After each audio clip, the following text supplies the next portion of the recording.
তো সকাল সকাল চলে এসেছি রান্নাঘরে। দেখো এখানে রাতের বেলা আমি 3 কাপ চাল ভালো করে ধুয়ে জলে ভিজিয়ে রেখে দিয়েছিলাম এবং সুন্দর ভিজে গেছে। মোটামুটি 6 ঘন্টা পর আমি তোমাদেরকে দেখাচ্ছি। আর এবার এটাকে আমি ভালো করে মিক্সিতে পেস্ট করে নেব। এটা একটা জলখাবার বানাবো, তো কি বানাচ্ছি সেটা তোমাদেরকে এক্ষুনি বলছি। তো চলো এগুলো মিক্সিং জারে আমি ভরে দিই ভালো করে, জলটা ঝরিয়ে। তবে জল দেব পরিমাণে অল্প জল দেব, খুব একটা পাতলা ব্যাটার করব না, মানে হালকা হালকা জল দিয়ে একটু ঘন ঘন ব্যাটারটা করব। তো সব চালগুলি এই একটা জারেই আমার হয়ে যাবে।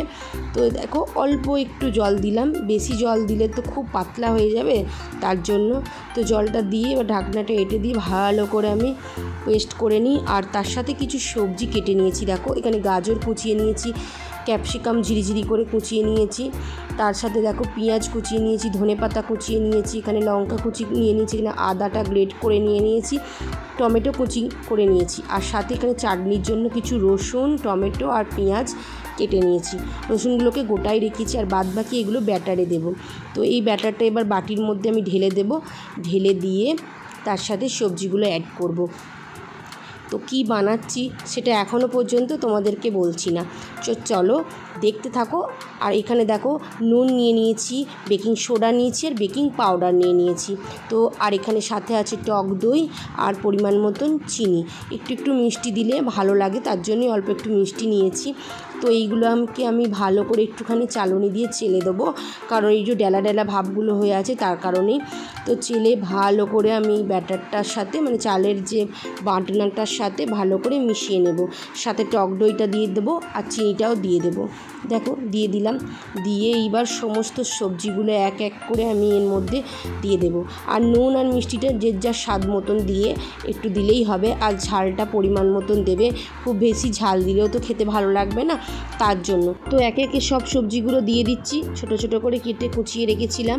আর কাঁচা লঙ্কাটা কিন্তু সব দেব না, অল্প দেবো, আর অল্প চাটনির জন্য রেখে দেবো। বেশি কাঁচা লঙ্কা দিয়ে দিলে গরমে বেশি ঝাল খাওয়াটাও ঠিক নয়, অল্প ঝাল দিয়েই করব।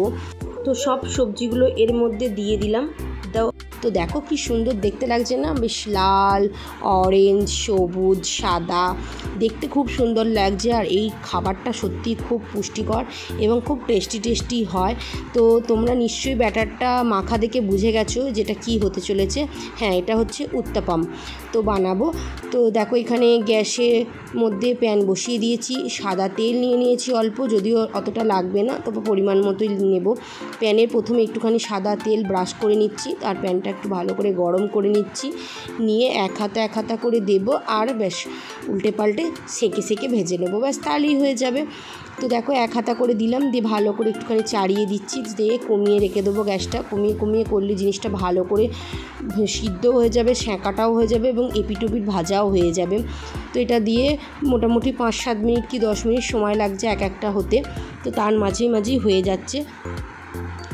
তো দেখো এটা আবার হয়েও গেছে, এক পিঠটা উল্টে দিয়ে দিলাম। আর এটা হতে ততক্ষণ তোমাদেরকে বলি। আর এদিকে অল্প একটু তেল ছড়িয়ে প্রথম একটা দুটো একটু তেল লাগছে, তারপরে কিন্তু আর তেলটা লাগেনি, একদমই তেল ছাড়া। খাবারটা খুবই ভালো লাগছিল খেতে, খুব টেস্টিও হয়েছিল। আর সব সবজিগুলো আছে বলে বাচ্চাদের পক্ষে তো খুবই উপকার খাওয়াটা। এবার এটা খাওয়ার জন্য সাথে একটা বানাবো চাটনি, না দিয়ে তো খাওয়া যায় না। তো চাটনিটার জন্য কড়াই বসিয়ে দিয়েছি। কড়াইয়ে দেখো সাদা তেলের উপরে দিয়ে দিলাম সর্ষে, তার সাথে দিয়ে দিলাম একটা শুকনো লঙ্কা, বেশি এটাতেও ঝাল করব না। সাথে দিয়ে দিলাম একটু অরহর ডাল, সাথে দিয়ে দিলাম একটু দেখো বিউলির ডাল, আর সাথে দিয়ে দেবো দেখো কারি পাতার জন্যই এই চাটনিটার সেন্টটা একটু আলাদা হয়। আর কেটে রাখা যে পেঁয়াজ, রসুন, টমেটো এগুলো কেটে রেখেছিলাম, সেগুলো এই তেলের উপরে দিয়ে দেবো। আগে এই ডালগুলোকে একটুখানি শুকনো লঙ্কা সর্ষের সাথে ভেজে নিয়ে সবগুলো দিয়ে দেবো, দিয়ে ভালো করে কড়াইয়ের মধ্যে এগুলোকে সেদ্ধ হতে দেবো। নুন দেবো আর একটু মিষ্টি দেবো, দিয়ে সিদ্ধ হতে দেবো। দিলে একটা পেস্ট বানিয়ে নেব। দেখো মিক্সিতে ভাজা হয়ে যাওয়ার পর একটা পেস্ট করে নিয়েছি। চাটনিটা দারুণ সুন্দর খেতে হয়েছিল, আর গন্ধটাও দারুণ দিচ্ছিল। আর কালারটা তো তোমরা দেখে বুঝতেই পারছো কত সুন্দর হয়েছে। তো উত্তাপাম আর চাটনি একেবারে রেডি। কেমন হয়েছে দেখতে তোমরা অবশ্যই কমেন্টে জানাবে, আর পারলে একবার বাড়িতে ট্রাই করবে। বাচ্চাদের তো খুবই ভালো লাগবে খেতে, আর বড়োদেরও তার সাথে ভালো লাগবে। টাটা।